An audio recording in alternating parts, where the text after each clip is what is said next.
afternoon.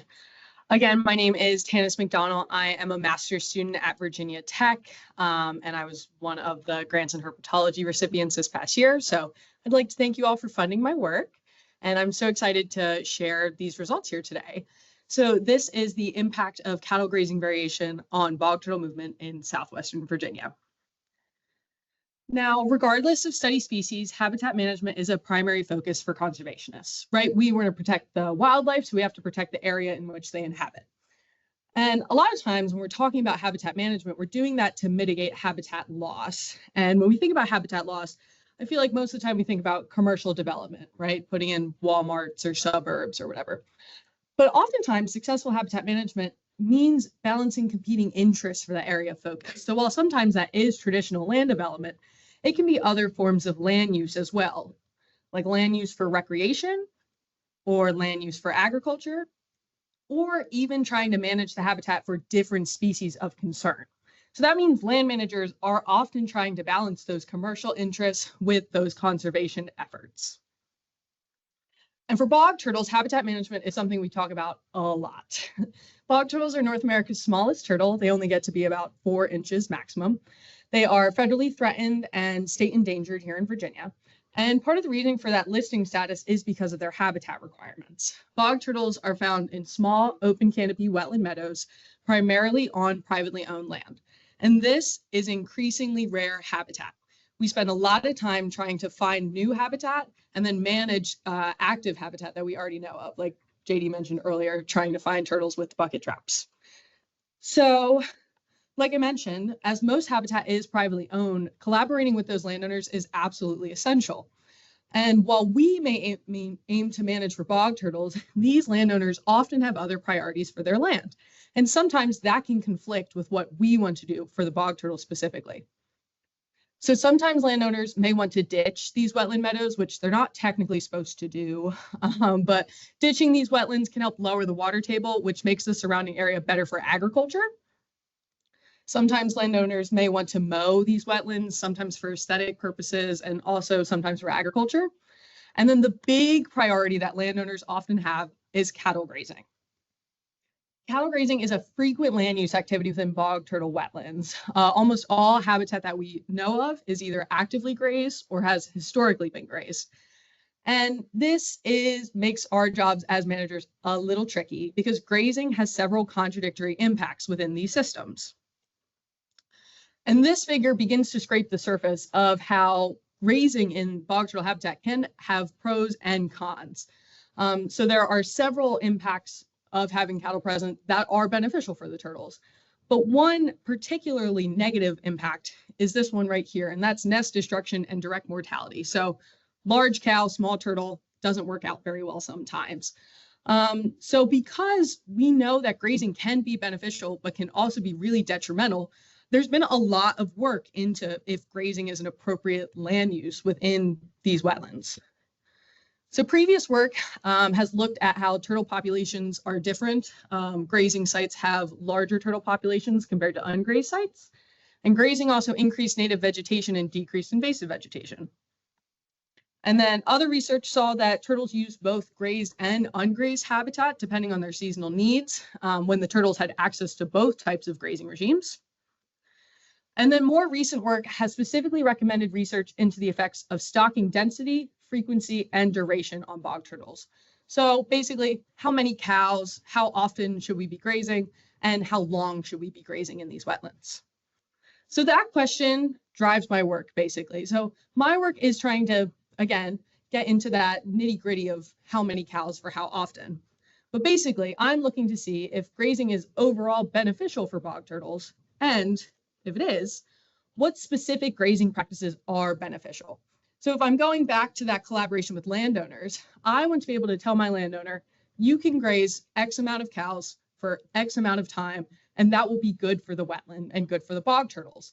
Because if I can give specific recommendations, it makes their job easier as the landowner and makes my job easier because they're more likely to do what I'm asking them to do. So in order to figure out those specific grazing requirements, I monitored bog turtle movement at sites with several grazing regimes to examine changes in movement patterns. And I think that the turtles will shift their home ranges away from their unpreferred grazing regime, right? If they don't like that amount of cattle in the wetland, they'll spend less time in that area and they'll move to where they'd like to be. So in order to do that, I installed experimental paddocks at 2 different wetlands. So this figure here, you see the bog turtle wetland mapped in green. And we divided these wetlands across 3 grazing intensities, an ungrazed intensity down at the bottom, a heavily grazed intensity at the top, which for this site was about 17 calf-cow pairs for a 20-acre paddock. And then we did a flash grazed intensity, which involved moving all the cattle from the heavily grazed into the flash grazed paddock for about 10 days a year. We did it in early May twice. So I started this last year and I actually just finished up this past week. And these 3 grazing intensities are used for bog turtle management throughout its reigns. So these are applicable, which is why I chose these 3.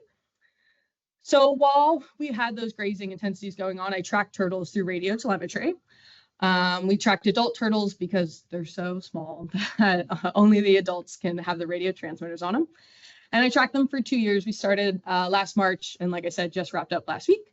And this tracking schedule varied based on seasonality. So in the warmer months when they're more active, we found them twice a week, and in the cooler months, once a week or once a month. And these are what those locations look like. So again, that bog turtle habitat in green and the locations are in blue. And at both sites, we had turtles in all 3 paddocks, which was really exciting. So once I tracked all the turtles, I calculated their home ranges. And I did this 2 different ways. So if this figure here is just the used locations from one turtle, so I calculated their home ranges using 95% minimum convex polygon and also 95% kernel density estimation. These are 2 pretty standard home range estimators. We're still trying to figure out if kernels are a good idea for herps, which is why I included both the standard MCP and also the kernel density. But you can see there's some clear differences between these 2, which is why it's important to include both.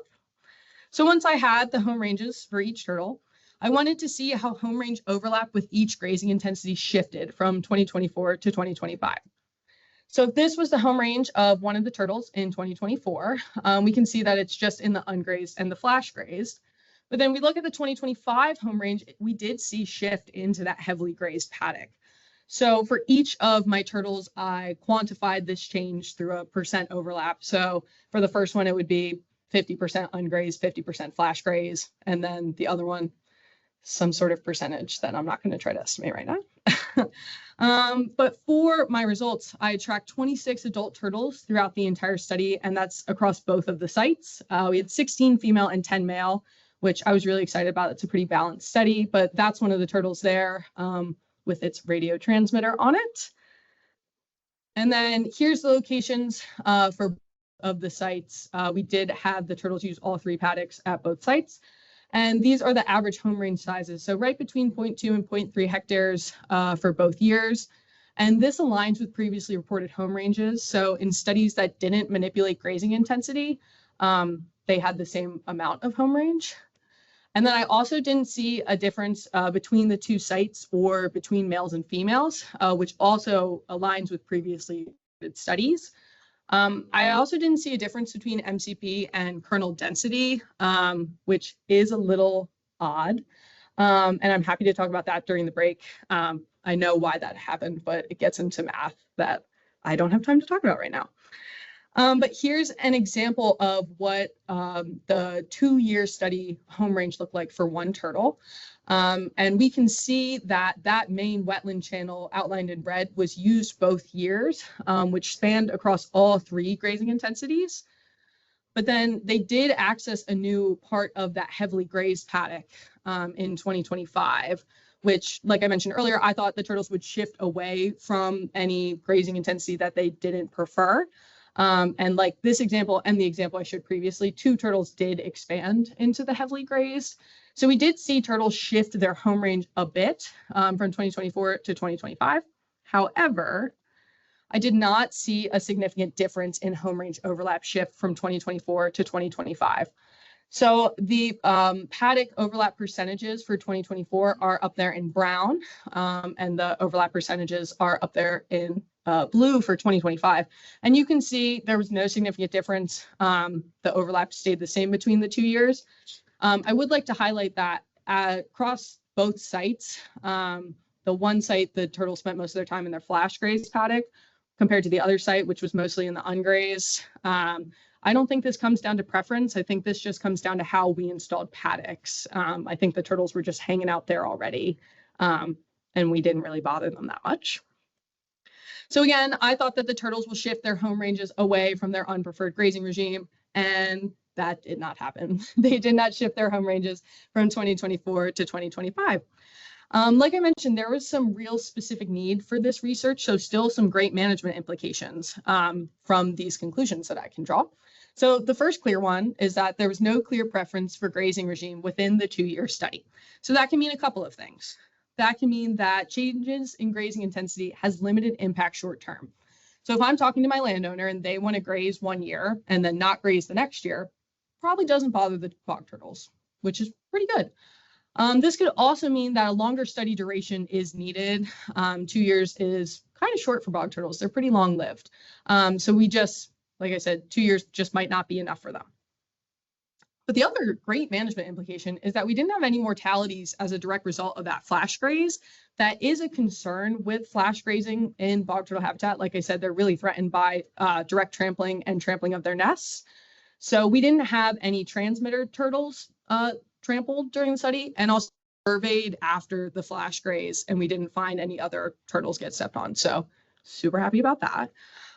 This supports the use of flash grazing in bog turtle habitat to quickly reduce that vegetation density. Like I mentioned earlier, they rely on that open canopy condition. So making sure we don't have too much vegetation density buildup is a big focus for land managers. So maybe instead of going in there and mowing or applying herbicides or manually removing vegetation, you could quickly flash graze. So it gives our land managers another option. Lots of people to thank for my work. My work was primarily funded through USDA and NRCS funds, and then the Virginia Herpetological Society. I'm so grateful for your support. And then I'd like to thank my technicians, my lab members, Virginia Tech, and I'd specifically like to thank my private landowners. Both of my sites were on privately owned land. So my landowners and my cattle owners were absolutely essential for this work. And I think I have time for questions.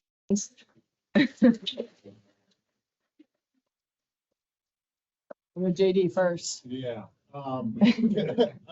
Big question. How do you define flash grazing exactly? Like how many head of cattle per acre, and to what level were you grazing down the vegetation to? I'm just kind of curious at how you define flash grazing.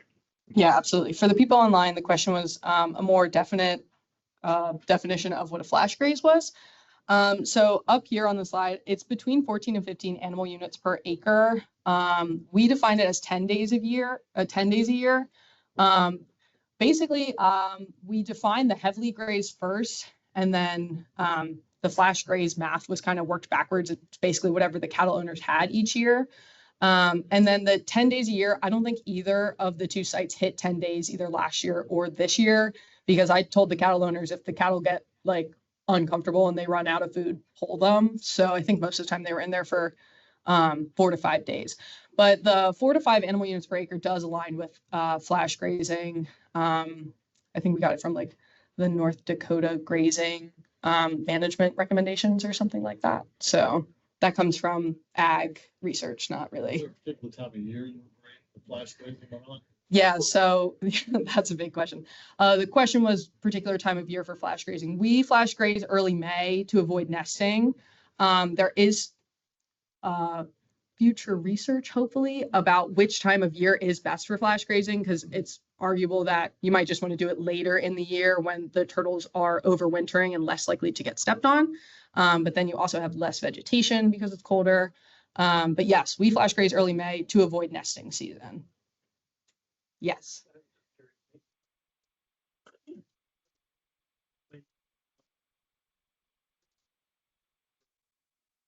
Which site goes to, so if you had a turtle, turtle overwintering in the high graze area, was it more likely to move out versus, ungrazed?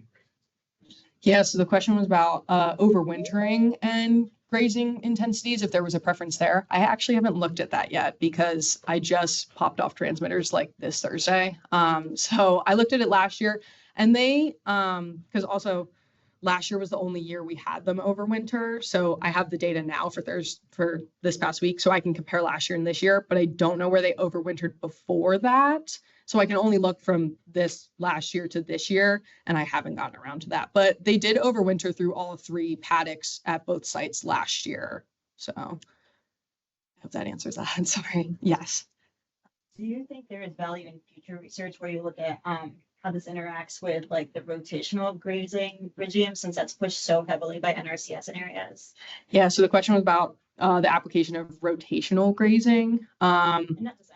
Yes, no, but yeah, NRCS really recommends rotational grazing, especially not really for the southern populations, but for the northern populations of grazing. They typically only graze outside of nesting season. I would love to do that. It's so hard on our cattle owners to ask them to like rotate the cattle through. So right now we just picked the pretty stagnant 2 and then the brief flash graze. But I think there's absolutely value in looking at it, especially because it's recommended by regulators right now. Great question. So the question was about where the cattle, if we track the cattle as well. No, we did not. I had camera traps up though, which is going to be my 3rd chapter of my thesis. So you can all read it about it eventually. But we're trying to figure out with that about kind of how much time the cattle are spending in the wetland, more so of where they are in relation to the turtles. But if we can figure out, are the heavily grazed paddocks, are the cattle always in there more so than the lightly grazed paddock, then that kind of contributes to understanding the relationship of where the turtles are with the cattle. But I would love to track the cattle. That would be excellent. Maybe one more question, if we have any more. Yeah. 2-part. There was one that was outside of the high grazing. That one. Why? So, yeah. That was reflected in your population, the outlier. Yeah, so the question was about that little outlier, which is in that stream. That stream is just, you know how NWI map streams are. So that one was in the stream. Oh my God, it took me so long to find that turtle. And yes, I do think that that's where the outliers are, is especially, you also can't really see it. There is one blue dot in that bottom ungrazed. We had one take an adventure. So yes, there were a couple that went on great journeys. And that does happen sometimes with bog turtles. It wasn't out of the ordinary. Yeah, we've had turtles just randomly get up and leave, and we've had like, one move 5 miles. Ridge line. Yeah. Nobody knows why, but all of a sudden you'll just get this random turtle that'll just come out of here. Yeah. Just take off. Sometimes they'll walk right back too, which is, I think, even more frustrating. It's like, why did you just go on vacation for a week? But okay. Excellent. Thank you. Yeah.